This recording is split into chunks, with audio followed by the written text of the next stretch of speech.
Good morning बच्चों। आज हम पढ़ेंगे अध्याय 9 सजीवों की रचना तथा कार्य का सेकेंड ना। इसमें हम ये देखेंगे कि मनुष्य के शरीर की रचना और उसके क्या क्या कार्य होते हैं। हमने पिछले अध्याय में पौधों और उसके विभिन्न अंगों और उसके कार्य के बारे में पढ़ा। इसी प्रकार मनुष्य सहित सभी जंतुओं का शरीर उनके अंगों से मिलकर भी बना होता है। ये अंग जो है वो अंग तंत्र बनाते हैं और सभी तंत्र मिलजुल कर कार्य करते हैं, जिससे शरीर की समस्त क्रियाएं सुचारू रूप से संचालित होती है और शरीर स्वस्थ रहता है।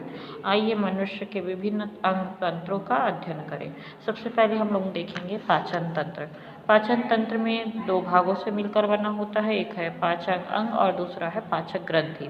पाचन अंग में मुख, ग्रसनी, ग्रासनली या अमाशय, आंत, मलद्वार होता है और पाचक ग्रंथि में लाल ग्रंथि, यकृत, पित्ताशय और अग्नाशय होती है। सबसे मेन जो बड़ी ग्रंथि होती है उसका नाम होता है यकृत। ठीक है, तो मनुष्य में भोजन ग्रहण करने, उसे पचाने एवं बिना पचे भोजन को शरीर से बाहर निकालने के लिए विशेष अंग होते हैं। ये सभी मिलकर पाचन तंत्र कहलाते हैं। ठीक है, पाचन तंत्र में हम ये देखेंगे, ये पाचन तंत्र दिखाई दे रहा है। मुख है, मुख से हम भोजन को ग्रहण करते हैं। लाल ग्रंथि उसको लचीला रसदार बनाती है और ये ग्रसनी ग्रासनली से होता हुआ ये अमाशय में आता है।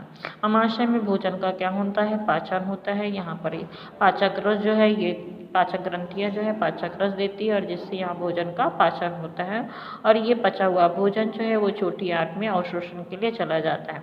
यहाँ से भोजन का अवशोषण होता है, जो भी आवश्यक पदार्थ होते हैं वो एब्जॉर्ब कर लिया जाता है, अवशोषित कर लिया जाता है और जो वेस्ट मटेरियल होता है उसको बड़ी आंत में क्या कर दिया जाता है, आगे प्रवेश करा दिया जाता है। तो और उसके बाद बड़ी आंत से होते हुए, मलदार से होते हुए वो वापस बाहर की तरफ निष्कासित कर दिए जाते हैं, जिसको हम उत्सर्जी पदार्थ के नाम से जानते हैं। फिर हम देखते हैं कि हम यहाँ पर जो मुख होता है, मुख के अंदर जो दांत होते हैं उसमें दांत में 4 प्रकार होते हैं। तो विभिन्न प्रकार के दांत जो है वो सबसे पहले हम देखेंगे कृदंत दांत, कृतनक दांत, रत्नक दांत, अर्धचवर्णक और चवर्णक होते हैं।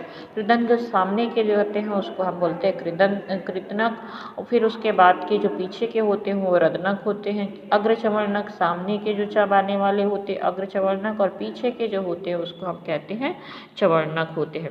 तो मनुष्य में दांत 2 बार निकलते हैं, एक होता है दूध का दांत जिसको हम स्थायी दांत कहते हैं, और वयस्कों में यह 32 दांत होते हैं और दांत जो है वो दांत 4 प्रकार के होते हैं। ठीक है, हम यहाँ पर दांत के बारे में देखें। उसके बाद हम देखेंगे परिसंचरण तंत्र होता क्या है। परिसंचरण तंत्र, इसके लिए सबसे मेन जो है हमारा परिसंचरण तंत्र होता है। जब ये जो है रक्त के द्वारा जो भी उत्सर्जी पदार्थ है और उपयोगी पदार्थ है ये शरीर के अंदर पहुँचते हैं और शरीर के बाहर निकालने के लिए भी रक्त जो है वो इसमें भाग लेता है। तो परिसंचरण तंत्र ये जो है मुख्य होता है। यह रक्त वाहिनियों के कट जाने से निकलता है। जो रक्त है इनके कट जाने से निकलता है। तो वाहिनियाँ 2 प्रकार की होती है, जिसमें शिराएं और धमनी। त्वचा के नीचे हरापन लिए हुए नीली वाहिनियाँ शिराएं कहलाती है और इसे आसानी से हम देख सकते हैं। दूसरे प्रकार की वाहिनियाँ जो गहराई में स्थित होती है और इसलिए त्वचा पर आसानी से दिखाई नहीं देती, इन्हें हम क्या कहते हैं? धमनियाँ कहते हैं। शिराएं अंगों से रक्त लाती तथा धमनियाँ हृदय से रक्त को शरीर के सभी अंगों तक पहुँचाती है। हृदय परिसंचरण तंत्र का प्रमुख अंग होता है। शिराओं द्वारा हृदय में लाया गया रक्त हृदय से फेफड़े में जाता है और वहाँ से ऑक्सीजन युक्त रक्त वापस हृदय में आता है। यह ऑक्सीजन युक्त रक्त धमनियों के द्वारा शरीर के सभी अंगों में पहुंचा दिया जाता है और रक्त कोशिकाओं का जाल धमनियों और शिराओं को जोड़ता है। तो हम यहाँ पर देख रहे हैं परिसंचरण तंत्र। परिसंचरण तंत्र ये ही हृदय है और ये है हमारी धमनी, और जो नीले रंग की हमको दिखाई दे रही है इसको हम क्या कहते हैं? शिरा कहते हैं। ठीक है, और ये रक्त कोशिकाएं होती हैं। ठीक, तो जो लाल रंग की है यहाँ पर शुद्ध रक्त होता है और ये शिराएं जो होती है उसमें अशुद्ध रक्त बहता है। अशुद्ध रक्त होने के कारण ये हमको नीले रंग की दिखाई देती है। आगे की वीडियो में हम इसके आगे के बारे में देखेंगे।